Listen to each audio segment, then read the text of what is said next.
नाजरीन, हाफिज अब्दुर्रऊफ यज़दानी साहब का मुख्तसर तारुफ सुनकर दिल खून के आंसू रो पड़ेगा।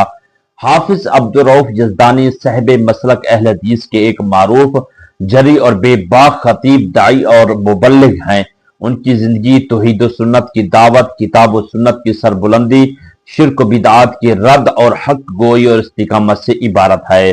शुहदाए अहले हदीस की शहादत के बाद हाफिज अब्दुर्रऊफ यज़दानी साहब ने महज 12-13 साल की उम्र में मैदान खिलाफत में कदम रखा।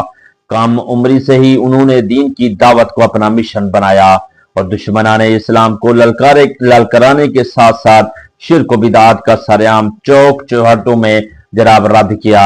जहां मसलक अहले हदीस के किसी एक फर्द ने उन्हें पुकारा, वहां उन्होंने हर किस्म की रुकावटों का सामना करते हुए पहुंचकर मसलक अहले हदीस, किताब व सुन्नत का परचम बुलंद किया। हाफिज साहब की दावती जिंदगी सिर्फ मिंबर और मेहराब तक महदूद नहीं रही, बल्कि उन्होंने मैदान अमल में भी अपना मौकफ के लिए बड़ी कुर्बानियां दी। हक गोई की खातिर सैकड़ों मुकदमात का सामना किया। उन पर दफा 302, दफा 295 दहशतगर्दी की दफात के तहत मुकदमात कायम हुए। नजरबंदियां, पाबंदियां और जिली पाबंदियां बर्दाश्त की। कई ईदें जेलों में गुजारना पड़ी, लेकिन इन आजमाइशों के बावजूद तौहीद का अलम सुरंगू नहीं होने दिया। उनकी जिंदगी का एक इंतहाई कर्मनाक मरहला वो भी था जहां उन्हें 3 साल के लिए दहशतगर्दी की दफात के तहत घर तक महदूद कर दिया गया। दावत और तबलीग की सरगर्मियों पर पाबंदी के बावजूद उनके अज़म और हौसले में कमी न आई और तौहीद और सुन्नत की दावत का मिशन जारी रहा।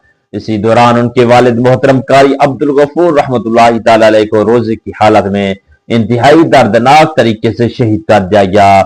उनकी डेड बॉडी को जमीन बोस कर दिया गया और 28 दिन बाद उनकी लाश पर आमद हुई। ये सानिया हाफिज अब्दुर्रऊफ यज़दानी साहब और उनकी खानदान के लिए इंतहाई बड़ा सदमा था, लेकिन इस अजीम आजमाइश के बावजूद उनके कदम दावत हक के रास्ते में ना हटे। आजमाइशों का यह सिलसिला यही खत्म नहीं हुआ। हाफिज अब्दुर्रऊफ यज़दानी साहब को फालिज जैसी बीमारी का भी हमला हुआ और वे एक अरसे दराज तक बिस्तर मर्ग पर रहे। जिस्मानी कमजोरी और बीमारी के बावजूद हौसला पस्त न हुआ।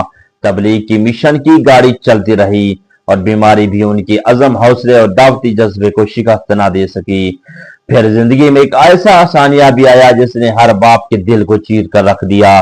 उनके जवान साल साहिबजादे हाफिज मुसअब यज़दानी, जिनकी उम्र सिर्फ 12 साल थी, घर से सौदा सलफ लेने के लिए निकले और एक रोड एक्सीडेंट में वफात पा गए। हाफिज मुसअब यज़दानी कुरान करीम से खास ताल्लुक रखने वाले बच्चे थे। वो 2 मरतबा नमाज तरावी में कुरान पाक की मंजिल सुना चुके थे। उनकी कम उम्री, कुरान से वाबस्तगी और अचानक हादसाती वफात ने इस सदमे को मजीद गहरा कर दिया। एक बाप के लिए अपने जवान साल बेटे का जनाजा उठाना कितना बड़ा सदमा है, उसका अंदाजा करना भी मुश्किल है। लेकिन इस गहरे दुख और सदमे के बाद भी हाफिज अब्दुर्रऊफ यज़दानी साहब का सबर, हौसला, इस्तिकामत अहले इल्म, अहबाब और मुतल्लिकीन के सामने है। जाती गम ने उनके दावती मिशन को खत्म नहीं किया।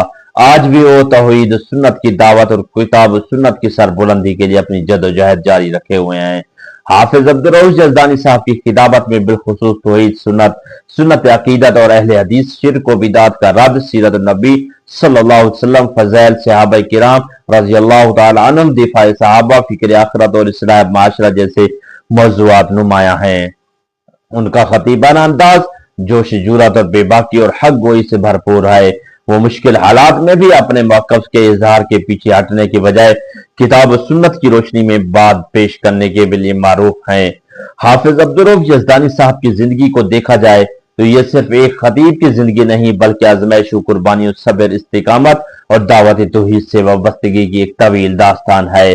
कम उम्री में मैदान खिताबत में कदम रखने से लेकर मुकदमात, जेलें, पाबंदियां, जिलाबंदियां और वालिद मोहतरम की अलमनाक शहादत, शदीद बीमारी, फिर खमसम साहिबजादे हाफिज मुसअब यज़दानी की हादसाती वफात जैसे पै दर पै सदमात के बावजूद तौहीद का परचम बुलंद रखना उनकी दावती जिंदगी का नुमाया पहलू है। यही वजह है कि हाफिज अब्दुर्रऊफ यज़दानी साहब का नाम अहले हदीस किताबत में से एक ऐसे बेबाक खतीब के तौर पर लिया जाता है जिसने मुश्किलात के सामने झुकने के बजाय किताब और सुन्नत की दावत को अपना मिशन बनाए रखा। अल्लाह ताला यज़दानी साहब को कदम ब कदम हिफाजत फरमाए। مولانا عبدالرؤف یزدانی صاحب کی آج کی ایک بہت بڑی سٹوری. کیسی لگی ویڈیو؟ اچھی لگے تو چینل کو لائک کرنا ہے، سبسکرائب کرنا ہے، شیئر کرنا ہے، ہمارے ساتھ رہنا ہے. میرے میزبان محمد جنید کو دیجیے اجازت، پھر ملیں گے کسی اچھی ویڈیو کے ساتھ. اللہ نگہبان.